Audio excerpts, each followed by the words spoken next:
Bonjour les amis. La gamme de groupe motopropulseur est très riche.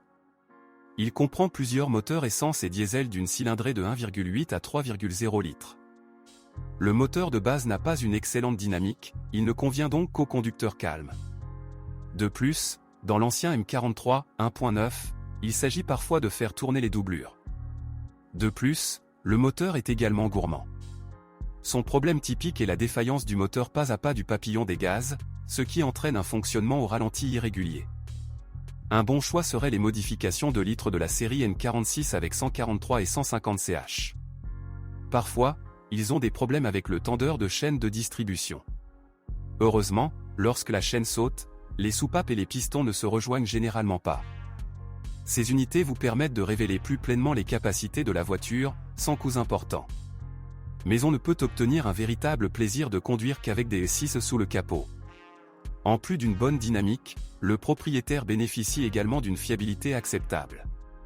Le moteur 6 cylindres présente une douceur et un couple élevé comparable au moteur turbo. La 320i de 150 chevaux, 170 chevaux à partir de septembre 2000, séduit par ses manières raffinées. La R6 essence est un peu sans tracas. Avec un fonctionnement correct et un entretien en temps opportun, jusqu'à 300 000 km, vous n'avez qu'à faire face aux pannes du capteur de débit d'air, des capteurs de position d'arbre à cames et de vilebrequin, ainsi que de la soupape de ventilation du carter. Même le système complexe de distribution de gaz de Vano pose rarement problème. Au fil du temps, la pompe du système de refroidissement commence à fuir. Le moteur à essence de 3 litres de la série M54 est le dernier 6 cylindres en ligne fiable de BMW. Les unités ultérieures de la série N ont reçu des critiques beaucoup moins positives. Le M54 possède un corps de papillon électronique, un bloc en aluminium avec des cylindres en fonte et un calage variable des soupapes sur les deux arbres à cames, double Vano. L'un des inconvénients du moteur est le colmatage de la vanne du système de ventilation du carter. Il doit être mis à jour tous les 2 à 3 vidanges d'huile. Une augmentation de la consommation d'huile après 300 à 400 000 km est souvent causée par le vieillissement des joints de tige de soupape.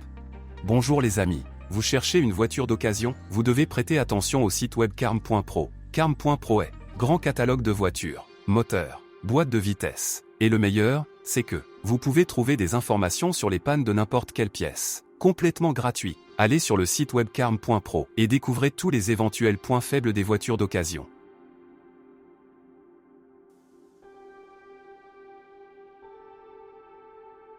De temps en temps, il est nécessaire de réparer Vano.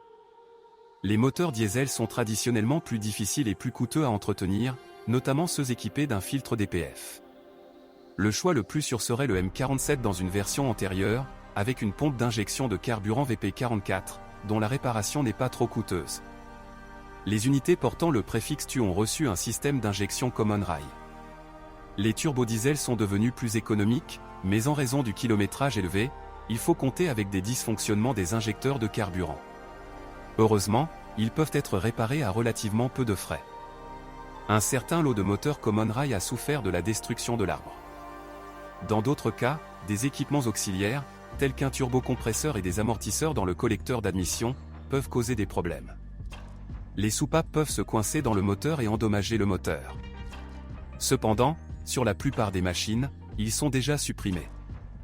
Le M57 de 3 litres avec 184 et 204 chevaux mérite des recommandations. Ils offrent une dynamique décente et sont considérés comme assez fiables. Inconvénient, coût d'exploitation plus élevé, pièces de rechange coûteuses et problèmes avec les volets du collecteur d'admission. En plus de la transmission manuelle, la E46 était équipée d'une boîte automatique GM5L40 à 5 vitesses. Les exemplaires restylés avec essence 2.2 et 2.5 étaient associés à une transmission automatique à 5 vitesses ZF5HP19. La box ZF est considérée comme plus durable. Il convient de noter que les transmissions automatiques coûtent parfois entre 300 et 400 000 km sans réparation. L'un des problèmes liés à l'âge est une boîte de vitesse arrière qui hurle. Si la voiture tremble lors du changement de vitesse, il est fort probable que la traverse de l'arbre de transmission et l'arbre d'essieu devront être remplacés. L'accouplement élastique de l'arbre d'hélice doit également être mis à jour. En plus de la BMW 3 à propulsion arrière, des versions à traction intégrale de X-Drive étaient également proposées, équipées exclusivement d'unités 6 cylindres. Le comportement obéissant de la légendaire BMW E46 est considéré comme exemplaire. Le modèle est capable de beaucoup de choses. Cela est dû à la combinaison réussie de jambes de force McPherson à l'avant, d'une suspension arrière multibras, de freins efficaces et d'une direction bien équilibrée et informative. Après le restylage, la suspension est devenue un peu plus rigide. Le sentiment de permissivité illimitée peut devenir mortel, surtout sur route glissante. De nombreux conducteurs en ont été convaincus lorsqu'ils ont décidé de désactiver le système anti-patinage, ASC, plus tard DSC, au mauvais moment. Un des problèmes sérieux qui concerne en premier lieu les berlines et breaks puissants, les points de fixation du faux châssis du train arrière arraché de la carrosserie. Ce défaut était auparavant typique des voitures assemblées avant mars 2000. Mais au fil du temps, la maladie a commencé à se manifester chez des spécimens plus jeunes.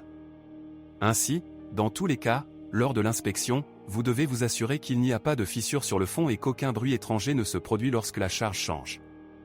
De plus, il faut faire attention aux coupelles de support, coupelles, des amortisseurs avant. On y retrouve également des fissures et des déformations. L'installation d'une entretoise entre les poteaux permet d'éviter le défaut. La durabilité de la suspension de la BMW 3E46 est le problème le plus douloureux, aggravé par des routes de qualité douteuse. Les dysfonctionnements de châssis suivants sont typiques de la série 3 bavaroise, leviers usés et ressorts d'essieux arrière cassés, qui ne peuvent parfois pas supporter même une petite charge. Des bruits forts et terribles provenant de la suspension avant indiquent une usure des rotules. Dans les leviers d'origine, ils ne peuvent être remplacés que sous forme d'ensemble, mais des analogues de haute qualité permettent le remplacement. De plus, sur les véhicules plus anciens, il est souvent nécessaire de mettre à jour les durites de freins vieillis, et les freins se bloquent. Au fil du temps, il devient nécessaire de remplacer ou de réparer une crémaillère de direction coûteuse.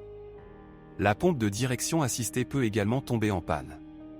Un bruit de cognement dans le volant peut être provoqué par l'usure de l'accouplement élastique de l'arbre de direction ou de la traverse. L'âge fait des ravages. Sur les anciennes BMW série 3E46 des premières années de production, les bas de caisse et le bas pourrissent. Des foyers de corrosion se retrouvent sur les bords des panneaux de carrosserie, passages de roues, portes, capot et couvercle de coffre. Le lève-vitre de la porte conducteur casse souvent. Parfois, l'unité de commande de climatisation ou l'unité de confort tombe en panne. Si vous connaissez d'autres dysfonctionnements de modèle, assurez-vous d'en parler.